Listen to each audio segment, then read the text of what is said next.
তো দিলাম। পরের দিন এসে বলছে যে দাদা কি 50 বার নাম না ঘুমায় না পড়তে ঘুমায় ধরে গেছে। মোবাইল নিয়ে বসে থাকো, ঘুমে ধরবে না। একা একা বসে শয়তানি খেয়াল করো, ঘুমে ধরবে না। কিন্তু যখন কোরআন শরীফ পড়বা চোখ টেনে তুলতে পারবা না। যখন নামাজে দাঁড়াবা চোখ টেনে তুলতে পারবা না। এইবার অজু করে এমন তাকত দিয়ে নামাজ পড়তেছে, সমস্ত লোমের গোড়ায় যে রক্ত জমে গেছে, রক্তগুলো লোমের গোড়ার ওই রক্ত ফেটে ফেটে সমস্ত বডি দিয়ে রক্ত পড়ে যায় নামাজ ভর্তি হয়ে যাচ্ছে। যাই নামাজ এইভাবে চিপেছে, রক্ত এইভাবে পড়ছে, এইবার আমার নামাজ হয়েছে। এত বেলা বলছে মা নামাজ ভণ্ডামি হয়ে গেছে। এইবার আমার আল্লাহ বলে শেখ ফরিদ তোমার নামাজ ভণ্ডামি হয়ে গেছে। গলা ভালো হলে পীর হওয়া যায় না, বক্তা ভালো হলেই পীর হওয়া যায় না। আমি আবারও বলছি ওটা একটা আলাদা লাইন। আমার আল্লাহ তাআলা বলে উসমান হারুনি আমি তোমার সমস্ত নামাজকে কবুল করে নিলাম। তুমি আমার কাছে 3টা দাবি করবা, যা চাবা তাই দিব। দিবেন তো? বলে হ্যাঁ দিব। পায়ে হেঁটে মক্কায় গেলেন। মক্কায় কি ঘর? কাবা ঘর। কি ঘর? উনি কাবার মালিককে ডাকতেছেন, কাবার মালিক আমি কিন্তু তোমার ঘর দেখতে আসি নাই। সুবহানাল্লাহ। আচ্ছা যে 4 বার হজ করেছে, স্বামী স্ত্রীও হজ করেছে। মুশারফ সাহেব 2 বার মনে হয় নাকি? পাশে এক হাজি বসা 1 বার নাকি? এই যে হজ করে আসছে, আমরা কি খুঁজেছি? কাবা খুঁজি নাই। হজে আসওয়াদে সুমা দিছি, কাবা ঘর ধরি কানছি। আর খাজা বাবা যাই বলছে মালিক আমি তোমার ঘর দেখতে আসি নাই। সুবহানাল্লাহ। এটা আবার কোন কথা? আমরা ঘর দেখার জন্য যাই, আর উনি ঘরের সামনে বলছে মালিক আমি তোমার ঘর দেখতে আসি নাই। তুমি কোথায়?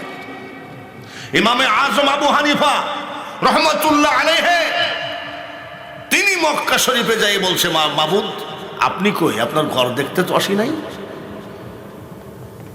আর আমরা আবার ঘরের ছবি তুলে আবার দিচ্ছি।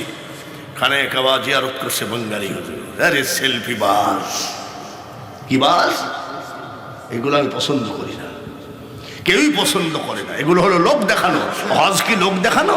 তাহাজ্জুদ কি লোক দেখানো? নামাজ কি লোক দেখানো? তার মানে আমি নামাজ পড়তেছি আর লিখতেছি বাঙালি হুজুর তাহাজ্জুদ পড়তেছে, মানে জনগণকে শোনানোর জন্য তাহাজ্জুদের নামাজ কাজা নাই। আমি এমনি ঠিক মতন মুইতে পানি লেই আর তাহাজ্জুদের নামাজ সেলফি বাজি করে লাভ হবে কি? এসব সাইনবোর্ড আল্লাহ মনের খবর জানে, ঠিক কিনা? আমার আল্লাহ বলে আমি আল্লাহ, আমি মালিক। বলে আপনার কাছে আমার 3টা দাবি। বলে 3টা দাবি কি কি বলো? বলে দাঁত ভাঙ্গা ইসলামের ভিতর দিয়ে আমি একটা তরিকা তৈরি করব, নাম চিশতিয়া, কবুল করো। বলে কবুল করে নিলাম। সুবহানাল্লাহ। আমি সহ আমার মুরিদানকে মাফ করে দাও। আল্লাহ বলছে দিয়ে দিলাম। উনি সহ ওনার মুরিদানকে মাফ করে দাও, দিলাম। রুহানি জগতে, আত্মার জগতে, রুহের জগতে যত আমার প্রেমিক আছে সবাইকে মাফ করে দাও। আপনি বলতে পারেন রুহের জগতে কারা? আমরা ছিলাম রুহের জগতে। খাজা বাবাকে দেখছেন নাকি? দেখছেন? 850 বছর আগে উনি মারা গেছেন। রুহের জগৎ মানে আমরা রুহের জগতে বাংলার মাটিতে সেই খাজা বাবার আসে। খাজা বাবাকে আমরা ভালোবাসি কি বাসি না? রুহের জগতে যারা আছে তাদেরকে মাফ করে দাও। আল্লাহ কয় আমি তাদেরকেও মাফ করে দিলাম। তাহলে আমরা সব তো জান্নাতি নাকি? মাপ পেয়ে গেছি।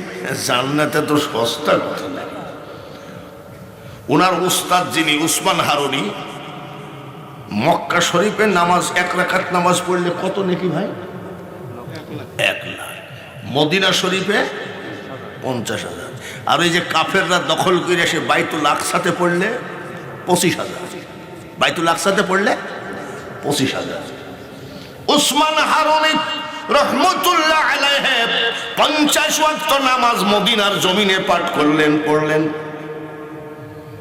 বাবাজিরে পীর দেখলেই একেবারে যায় মুরিদ হয়ে গেলেন। গলা ভালো হলে পীর হওয়া যায় না, বক্তা ভালো হলেই পীর হওয়া যায় না। আমি আবারও বলছি, ওটা একটা আলাদা লাইন। আল্লাহর সাথে যার একেবারে একান্ত আপন সম্পর্ক তাকেই বলা হয় ওলি।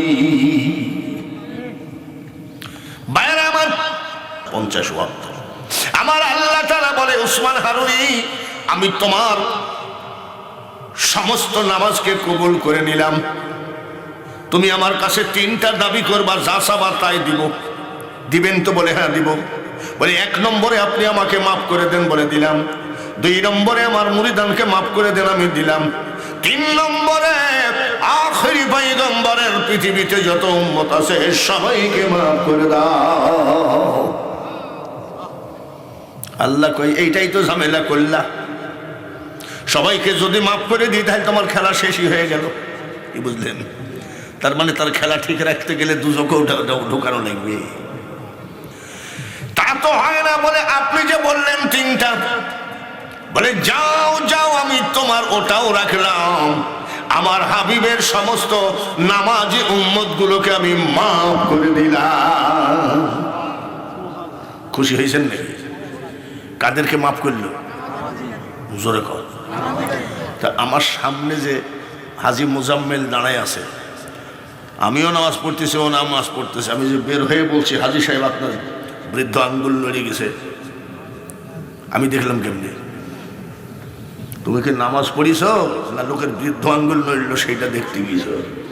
খালি নামাজিগুলোকে মাফ করে দিলার আপনি খুশি হয়ে গেলেন। এত সস্তা কথা নামাজ।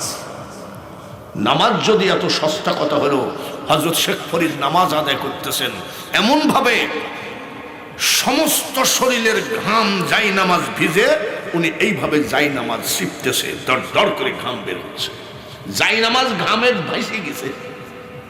শেখ ফরিদ কি বলল? আলহামদুলিল্লাহ, আমার নামাজ কবুল হয়েছে। শেখ ফরিদের মা বলতেছে, তোমার নামাজ ভণ্ডামি হয়ে গেছে। সুবহানাল্লাহ। তাহলে যে মা সন্তানের নামাজকে ভণ্ডামি মনে করে, সে মাও নামাজি। সুবহানাল্লাহ। এবং সে মা আসল নামাজের খবরও জানে। কি বলেন মা? বলেন নামাজ তোমার ভণ্ডামি হয়ে গেছে। আবার ওযু করে নামাজ পড়ে, এমন তাকত দিয়ে নামাজ পড়েছে সমস্ত লোমের গোড়ায় রক্ত জমে গেছে। বুঝেছেন নামাজ কাকে বলে? ফুরুত ফুরুত করে মসজিদ থেকে বাইরে হয়ে গিয়ে বল শুরু করে, লোকটা নামাজ হলো না। ওই লোকটা এসে 2 রাকাত 3 রাকাত পড়লো। এই লোকেরটা দেখো কেন, তোমারটা তুমি দেখতে পারো না? আবার ভণ্ডামি হয়ে গেছে। কিরে, লোমের গোড়ায় গোড়ায় রক্ত জমে গেছে আর মা বলছে ভণ্ডামি হয়ে গেছে। আবার অজু করে নামাজ পড়ছে। এইবার অজু করে এমন তাকত দিয়ে নামাজ পড়তেছে, সমস্ত লোমের গোড়ায় যে রক্ত জমে গেছে, রক্তগুলো লোমের গোড়ার ওই রক্ত ফেটে ফেটে সমস্ত বডি দিয়ে রক্ত পড়ে যায় নামাজ ভর্তি হয়ে যাচ্ছে। যাই নামাজ এইভাবে চিপেছে, রক্ত এইভাবে পড়ছে। এইবার আমার নামাজ হয়েছে। এত বেলা বলছে মা নামাজ ভণ্ডামি হয়ে গেছে। এইবার আমার আল্লাহ বলে, শেখ ফরিদ তোমার নামাজ ভণ্ডামি হয়ে গেছে। আবার কেমনে পড়বে নামাজ? সমস্ত বডি দিয়ে তো রক্তই পড়তেছে, রক্ত যাই নামাজ এরকম, আবার নামাজ পড়বে কি করে? চিৎকার করে সিজদায় পড়ে কান্দে, আল্লাহ আল্লাহ তুমি আমার নামাজটাকে কবুল করে নাও, আর যে নামাজ পড়লে তুমি খুশি হও সেই ধরনের মনটা তুমি তৈরি করে দাও। আল্লাহ বলছে তোমার 3 বারের নামাজ কবুল করে নিলাম। এত বেলা আল্লাহ ভণ্ডামি বললো, আবার এখন কবুল করতেছে। তার কারণ যখন ওই যে ফুটানি নামাজ আমার হয়ে গেছে, নামাজ আমার হয়েছে, এই যে একটা অহংকার রিয়া, এই রিয়ার কারণে আল্লাহ বলছে তোমার নামাজ ভণ্ডামি হয়ে গেছে। সমস্ত রিয়া লোক দেখানো বাদ দিয়ে, অহংকার বাদ দিয়ে কয়, বাবু তোমার নামাজ পড়ার মতন ক্ষমতা আমি ফরিদের নাই, তুমি নিজ দয়া গুণে আমার নামাজকে তুমি কবুল করে নাও। যখন নত হয়ে গেছে আল্লাহ কই সব নামাজ কবুল করে নিলাম। তাহলে নামাজের ভিতরে অহংকার আসলে নামাজ জাগাই শেষ। 12 বৎসর হয়ে গেল, বাদশাহী ত্যাগ করে কাঠ কাটতে কাটতে শরীর আর চলে না। ইব্রাহিম আদহাম বলকি রহমতুল্লাহ একজন পুরাতন খলিফা ডাক দিয়ে বলতেছে, হুজুর দেখি লোকটাকে অলি বানিয়ে দেওয়া যায় না? বলে অলি কি এত সহজ কথা নাকি? বলে আপনি তো বহু লোককে অলি বানাইছেন, আপনি একটু অলি বানাইয়ে দেন। বলে কেন? বলে শরীরে মাংস বলতে কিছু নাই, বাদশাহী ত্যাগ করে জঙ্গলে কাঠ কাটে আবার রান্না করে ভক্তদেরকে খাওয়ায়। এইবার পীর সাহেব বলল, আজকে যখন কাঠের বোঝাটা মাথায় করে আনবে তখন ধাক্কা মেরে ফেলাইয়া দিও, তারপরে অলি বানাইয়া দিব। পীর সাহেবের অনুমতি পেয়ে লোকটা ধাক্কা মারছে। ধাক্কা মারলে পরে খড়ির বোঝাটা পেটের উপরে পড়ছে। নামায়ে কুড়াল বাইর করে বলছে, তো কি বলবো যে আমি আজকে পীরের দরবারে ফকির হয়েছি, যদি বাদশাহ থাকতাম। তুই জানিস কাকে ধাক্কা মারলি? আমি ইব্রাহিম আদহাম বলকের বাদশাহ। সঙ্গে সঙ্গে পীর সাহেব বলল, শরীর গেল, মাংস গেল, চর্বি গেল, এখনো বাদশাহী ফুটানি গেল না। যার জন্য ওর পিছনে যা ছিল সব শেষ। পিছনে যা ছিল সব কি? এ দুনিয়া দেখতে সুন্দর রে মানুষ, শুধু মায়ার ঘর, আইসো একা যাইবা একা, কিসের অহংকার রে বলো, কিসের অহংকার। আমার এক নাতি ঘুম আসে না, ম্যাট্রিক পরীক্ষা দিবে এবার। আমাকে বলছে, দাদা একটা তাবিজ দেন তো এখানে। বলে রাত্রে ঘুম আসে না। আমি দাঁড়া তোর ঘুমের ব্যবস্থা করে দিচ্ছি আমি। বলে দেন তো কিভাবে আমি একটু ঘুম পড়বো। বলে এক কাজ কর, এই তসবিহটা দিলাম, 100 বার লা ইলাহা ইল্লা আনতা সুবহানাকা ইন্নী কুনতু মিনাজ জালিমিন পড়বি। কতবার? তো দিলাম। পরের দিন এসে বলছে যে দাদা কি 50 বার নাম না ঘুমায় না পড়তে ঘুমায় ধরে গেছে। মোবাইল নিয়ে বসে থাকো, ঘুমে ধরবে না। একা একা বসে শয়তানি খেয়াল করো, ঘুমে ধরবে না। কিন্তু যখন কোরআন শরীফ পড়বা চোখ টেনে তুলতে পারবা না।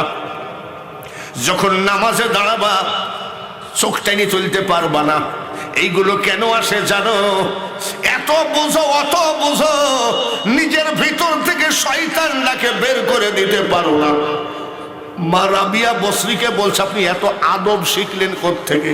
মা রাবিয়া বলছে, বেয়াদবের কাছ থেকে। কি বুঝলেন? ওনাকে প্রশ্ন করা হলো, আপনি আদব শিখলেন কোত্থেকে? আদব? বলে বেয়াদবের কাছ থেকে। বলে আবার এটা কেমন হলো? বলে হ্যাঁ। বলে কেমনে? মা রাবিয়া বসরি বলতেছেন, বেয়াদব যা করে আমি সবগুলো ছেড়ে দিয়েছি। বেয়াদব যা করে আমি সবগুলো ছেড়ে দিয়েছি, তাই আমি অলি হয়ে গেছি। আপনারা সাধারণ মানুষ, আপনাদের কথা কি বলবো? আপনারা এত কষ্ট করে এই ঠান্ডার ভিতরে পলিথিনের ভিতরে বসে আছেন, এত কষ্ট করে, আমার থেকে আপনারা বেশি আল্লাহওয়ালা। আপনারা আমার থেকে বেশি আল্লাহওয়ালা। কেন? এই সেই অমনি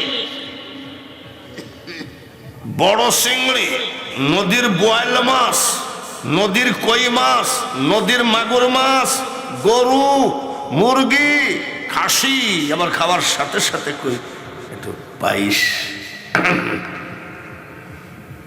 এত কিছু খাওয়ার পরেও মাল গুনে নিয়ে যাব। যদি 2000 কম হয় খান সাহেব আর ডেট পাবে না। এই হলো আমাদের খাসলত। আর আপনারা দেওয়ার জন্য এসে বসে আছেন। বাঙালি হুজুর আসুক, 500 টাকা দিব, দোয়া নিব। আপনারা এই জন্য বলছি, আমাদের থেকে আপনারা মেলা ভালো। আর ইনি সিমেন্টের ব্যাপারী, তাহলে আরো সিমেন্টের ব্যাপারীর সাথে ওনার কি বন্ধুত্ব নাই নাকি? উনি পেট্রোল পাম্পের ব্যাপারী, তাহলে আরো পেট্রোল পাম্পের লোকের সাথে ওর বন্ধুত্ব নাই নাকি? তাহলে আমি বক্তা, আমার কি 2-4 জন বক্তা বন্ধুত্ব নাই নাকি?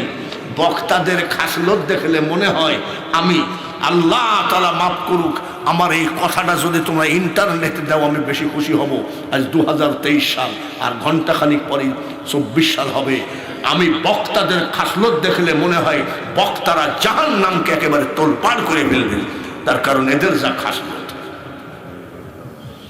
আজকে সেদিন এক বক্তা 80,000 কামাই নিছে, 70,000 নিছে। একটা মাদ্রাসার ভিতরে এসে বলছে বাকি 10,000 দেন। বলে হুজুর ওয়াজের শেষে দিব। বলে না না, আমি ওই 10,000 টাকা পকেটে না দিলে মাইকই ধরবো না। তাহলে এদের ওয়াজ দেখে, এদের ওয়াজ শুনে আপনি কি করবেন? একটা বক্তা দেখলাম না চোখের পানি আছে। আবার কিছু কিছু বক্তা আবার অভিনয় করে, বাবা রে বাবা। এসব লোক দেখানো না, নিরিবিলি নীরবে মৌলাকে মনটা দিয়ে কান্দ আর চরিত্রটা তৈরি করো কোরআনের আইন মোতাবেক। জোরে বলেন ঠিক কিনা? ও যুবক ভাইয়েরা, সময়তে দেখি যুব সমাজের উদ্যোগে মাহফিল, এরকম তাই না? যুবক ছেলেরা চান্দা পর্দা তুলে মানুষের কাছে যায়, গেট প্যান্ডেল করে, বক্তা নিয়ে আসে। এই বক্তা অমুক বক্তা হলে ভালো হয়, অমুক বক্তা হলে ভালো হয়, এভাবে নিয়ে যায় যুবকরা। যুবকরা দেখি যে টুপি মাথায় দিয়ে সুন্দরভাবে মাহফিল দিচ্ছে। কি সমাজ? জোরে কন, যুব সমাজ। মাহফিলের ফাঁকে যায় প্যান্ডেলের পিছনে মাথায় টুপি আছে, পাঞ্জাবি আছে, প্যান্টের চেন খুলে দিয়ে দাঁড়ায় পেশাব করতেছে যুব সমাজ। অথচ ওয়াজ দিচ্ছে যুব সমাজ। তোমাকে কে দিতে বলেছে ওয়াজ? ওয়াজ একটা বিজনেস, ওয়াজ একটা ব্যবসা। এটা আমারও ব্যবসা, কিন্তু নাউজুবিল্লাহ আমি ব্যবসা মনে করি না। আমি একটা ডেট যদি ফাঁক হয়ে যায় বক্তারা বুক থাপড়ায়, আর আমার একটা ডেট কোন রকম মিস হলে আমি বলি আলহামদুলিল্লাহ, মনে হয় আজকে একটু বহুদিন পর রেস্ট পেলাম। এটাকে পেশা নয়। পেশা মনে করলে আমি বাঙালি হুজুর, গলা আমার যা আছে আমিও 3টা ঝাড়তে পারি ডেলি। যারা 3টা ওয়াজ ঝাড়ে তাদেরকে বলেছিলাম এত টাকা কি করবেন, 3টা ওয়াজ করেন না। কিছু কবরে গেছে আর কিছু আছে। তখন এখনো একটা বক্তা বাংলাদেশে আছে, গলাটা অসল করে সেদিন দেখি কয় আসসালামু আলাইকুম। আমি এরকম করেন কে?